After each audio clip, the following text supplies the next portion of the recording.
I was teaching Torah for Limud, an international Jewish learning festival.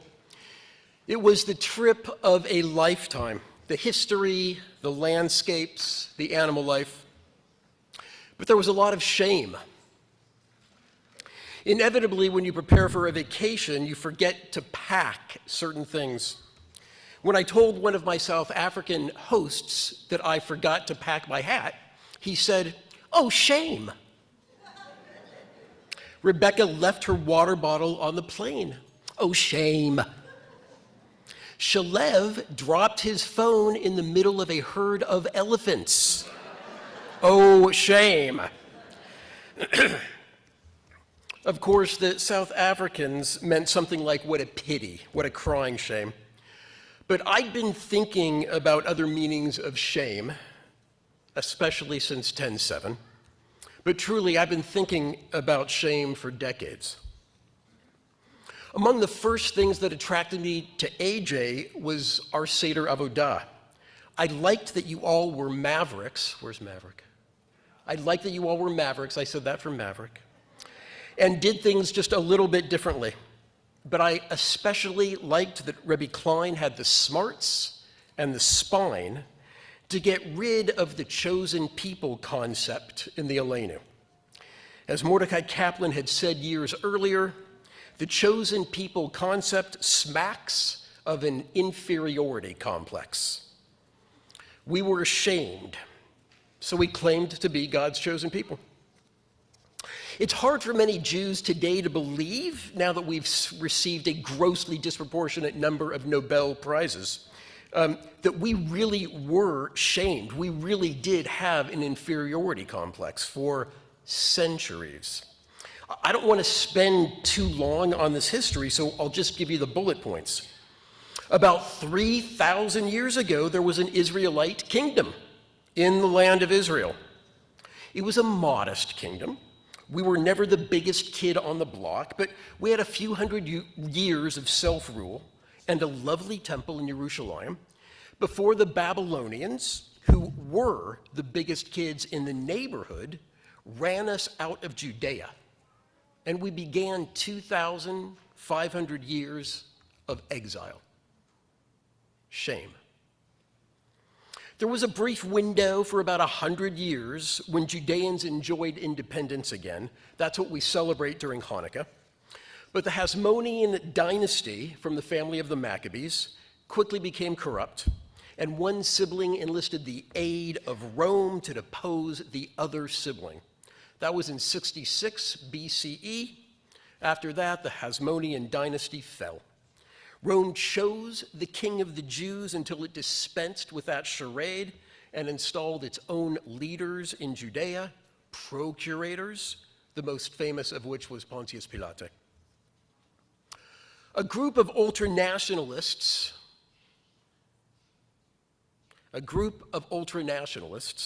rebelled against Roman rule and brought down the might of the Roman army on our little people. And the Second Temple in Jerusalem was reduced to rubble in 70 CE. For the next few generations, Jewish leaders scrambled to respond to a world without a temple. Animal sacrifices could no longer be offered to achieve atonement before God because the sacrificial altar at the temple had been destroyed. Out of that scramble, let's mention three groups that emerged. The first group is the rabbis. They innovated the Judaism of which we are the descendants. We are rabbinic Jews. They created the Midrash and the Mishnah and the Gemara. It's the Mishnah and Gemara that make up the Talmud. So it's Midrash and Talmud that make us rabbinic Jews, the rabbinic Jews that we are. The second group of Jews coalesced around a charismatic preacher from the Galilee who foresaw the kingdom of God just around the corner. Those were the Christian Jews. Their ranks swelled when Paul, as the apostle to the Gentiles, spread the gospel around the Roman world. The third group of Jews were, again, the ultranationalists, who could not abide the shame of Judea being under the control of a pagan empire. They were not about to render unto Caesar anything, and they rebelled under the leadership of Shimon bar Kokhba. 3 years later, 135 CE, Rome erased us.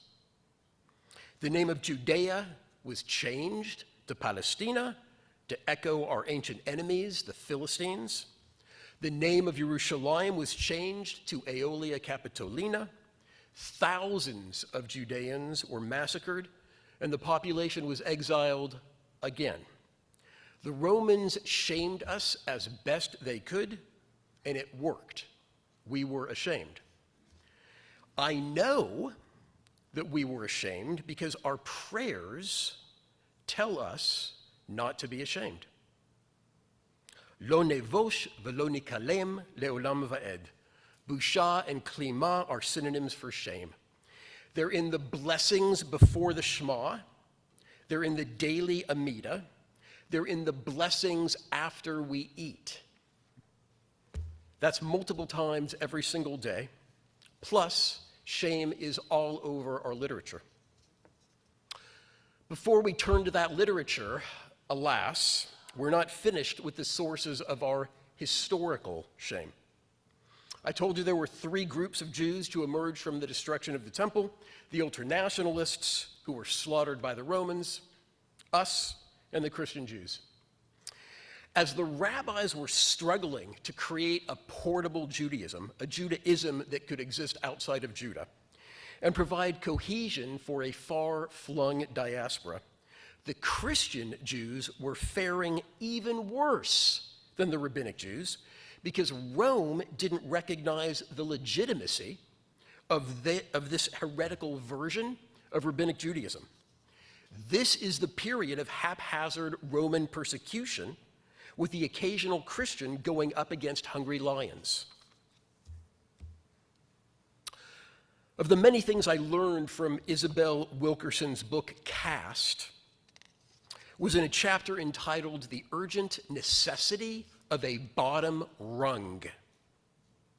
Her book toggles among African Americans, Jews in Nazi Germany, and the untouchables in India. Here's how she starts that chapter. It turns out that the greatest threat to a caste system is not lower caste failure, which in a caste system is expected and perhaps even counted upon, but lower caste success, which is not. Achievement by those in the lowest caste goes against the script handed to us all. It undermines core assumptions upon which a caste system is constructed. You know what happened to the bottom rung of 4th century Rome? You know what happened to the bottom rung of 4th century Rome. Seemingly out of nowhere, the Roman Emperor Constantine converted to the bottom rung. By the end of the 4th century, Christianity went from being an illegal heresy to the official religion of the Roman Empire. In the language of the rabbis, the kingdom turned to heresy. So now, who was on the bottom rung? Can you imagine anything more humiliating for rabbinic Jews? Right? The only caste which had been treated worse by the common enemy, Rome, suddenly became the dominant religion of the Roman Empire. Talk about undermining core assumptions. For Christianity, there was no greater success imaginable than becoming the religion of the empire. And in the zero-sum game of power politics, for Jews, there was no greater disgrace.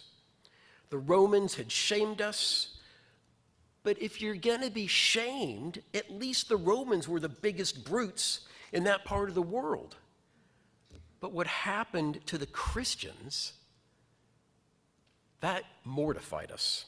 They had been the bottom rung. Mortify shares an etymology with mortuary, death. In Jewish culture, the prohibition of shaming someone in public or mortifying them is called halvanat panim, the whitening, levan, halvanat panim, of the face, panim, punam. It's after the blood rushes to your face in embarrassment and then drains out, leaving you looking white as a ghost. The Talmud explains the term by saying that anyone who humiliates another in public is as though he shed blood, as though he committed murder. Our ancestors' disgrace, our shame, eventually changed our culture for the better.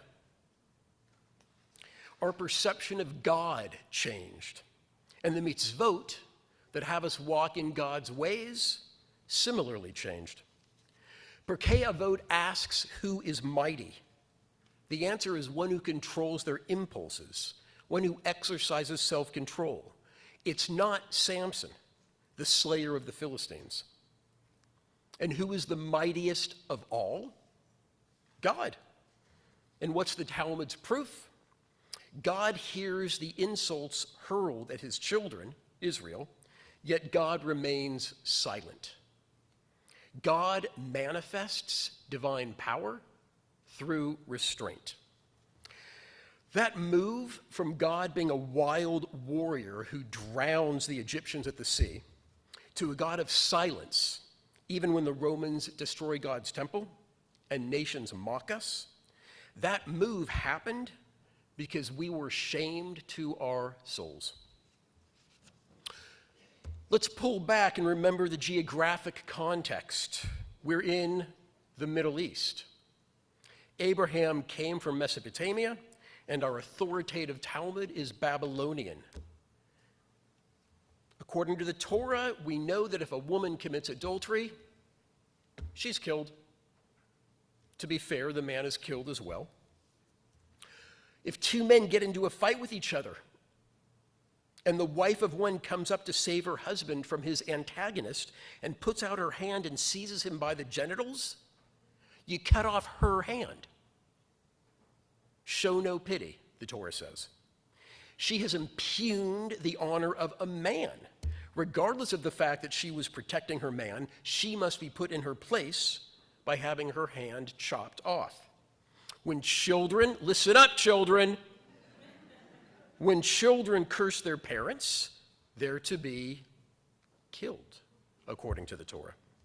If someone accidentally kills a member of your family, you're entitled to hunt them down and kill them as long as they haven't made it to a sanctuary city.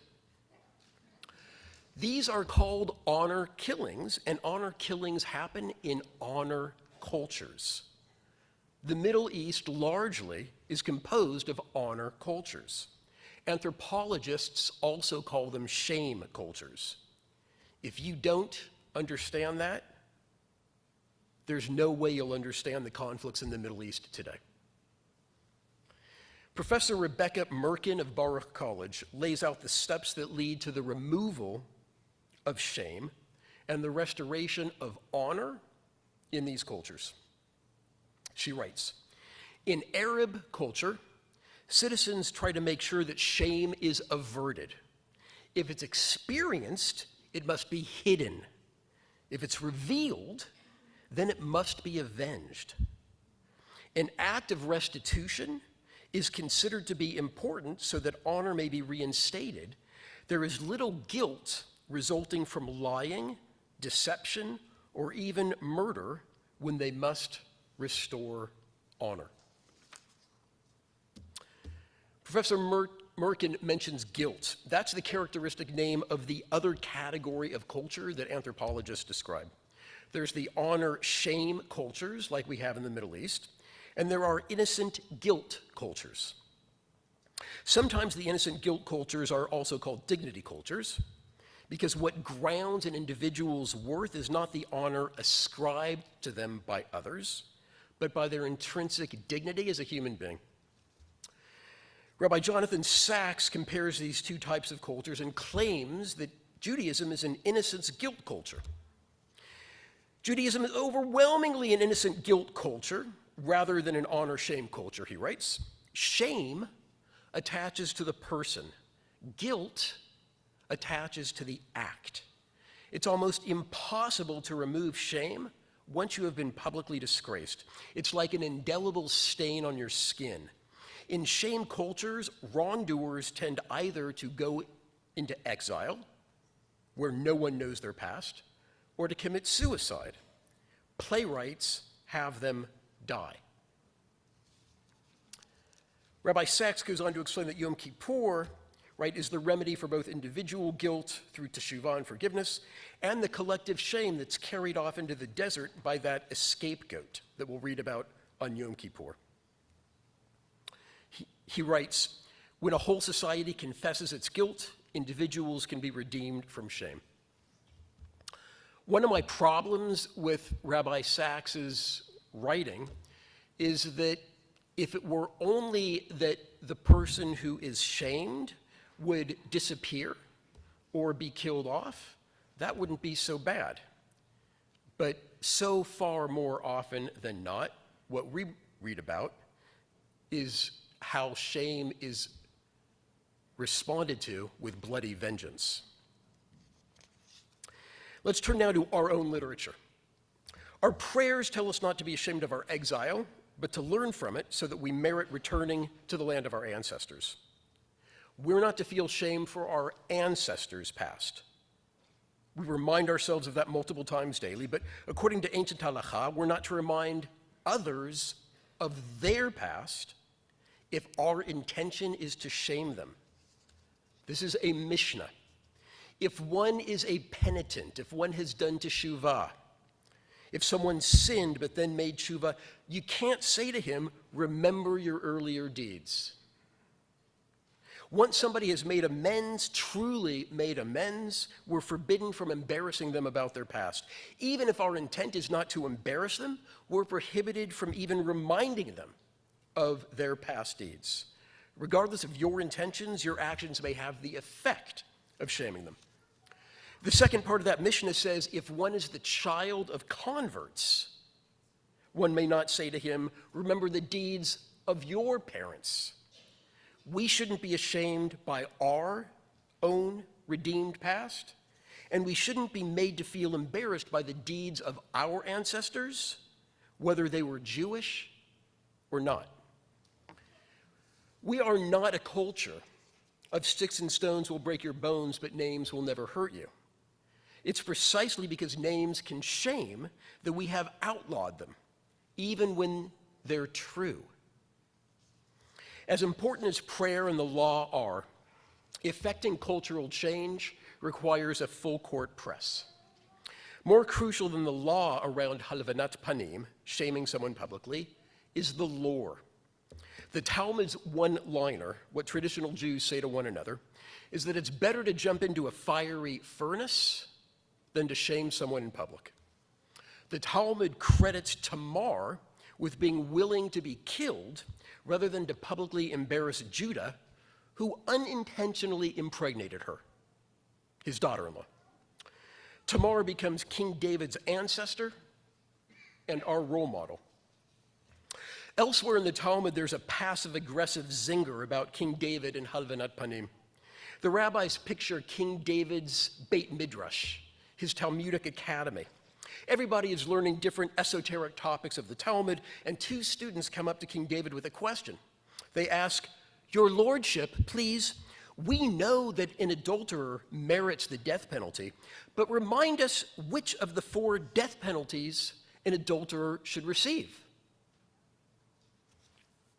The king replies, "One who commits adultery is put to death by strangulation, but he has a share in the world to come. But one who shames another in public has no share in the world to come."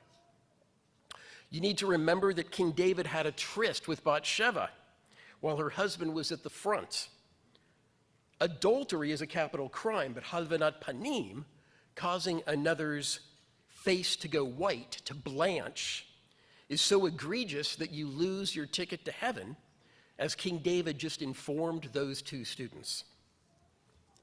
The coup de grace is that by transforming halvanat panim into a transgression, the offender is guilty of a crime and needs to appease his victim. So now when you shame me, I don't kill you. You have to apologize. It's genius. It's the transformation of an honor-shame culture into an innocence-dignity culture. There's a lot less bloodshed in an innocence-dignity culture. We developed an innocence guilt culture whereby if Plony says something inappropriately shameful about Almoni, the rest of us jump all over Plony and tell him he's guilty of shaming Almoni. He better apologize. It's not, we shame him into apologizing. It's not that shame doesn't exist in our culture, but we succeeded in detaching shame from the person. For us Jews, shame is something you feel because of something you've done or something you've said. I committed a shameful act, so when I do teshuvah for that act and am forgiven, the shame dissipates. And let's recall the Mishnah about doing teshuvah. One has to appease the offended party. In our case, the person who was shamed. A pro forma apology might not be accepted. Sorry. And the offender has to apologize 3 times before he can call it quits. According to our tradition, the only transgression we need not forgive is slander. Slander is when we say something defamatory about someone that is false. Not everything we hear on TV or read online or fiery furnace is, in real life, preferable to mortifying someone in public. I believe that what that little bit of Talmud is saying is that it's better for us to burn with rage than to humiliate another in public. Tamar found a way to communicate the truth to Judah without publicly shaming him. Similarly, it's on us to find a way to communicate our truth without shaming anyone. We can argue facts and issues and values without name-calling or mockery. Resist the urge. Notice how many of our upcoming al-chetz are speech-based. I want to share with you one helpful idea about how to avoid shaming someone. When you're speaking to someone with whom you disagree, don't characterize the person you're speaking to or the person you're speaking about. Attacking the person is the strategy of an honor-shame culture. It's not about your interlocutor or anyone else being a racist or an anti-Semite or an anti-Zionist or a liberal or a conservative. Focus on the issue at hand. Talk about that policy or that action or that statement. That's how a dignity culture handles dispute. How often are we in a conversation with someone who gets upset at us for saying something we didn't say? When you stay focused and stick to the issue at hand, you might find that on that particular issue you actually agree. It took us hundreds of years of humiliation to change our culture. Humiliation by the Assyrians, by the Babylonians, the Romans, the Christians, and it didn't stop with them. Eventually, we evolved to understand that it didn't really matter how tall our synagogues were, or what types of hats we were forced to wear, or the extra taxes we were forced to pay. What really mattered was the character of the communities we built all over Europe and Asia and North Africa. What really mattered was our commitment to taking care of one another physically and emotionally. The Talmud says that a person's dignity is so precious that to preserve it, one can violate a Torah prohibition. In order to preserve someone's dignity, you can violate a Torah prohibition. I can't tell you how many people tell me they want to convert to Judaism because they recognize that we have a culture of dispute. They tell me that in their old religion, questions were forbidden. Our culture of dispute really is something to be proud of, and a culture of dispute requires a culture of dignity. One of the many commonalities between American culture and Jewish culture is that we both believe every individual is endowed with inalienable rights. It's an Enlightenment idea that goes back to the chutzpah of Genesis, announcing that all human beings are created in the divine image. As American Jews, let us do both our traditions proud as we preserve, protect, and promote our cultures of dignity. May you all have a sweet, healthy, and shame-free new year that might even bring us a little bit closer to peace. L'Shana Tova. Shana Tova. Velo nevosh le'ol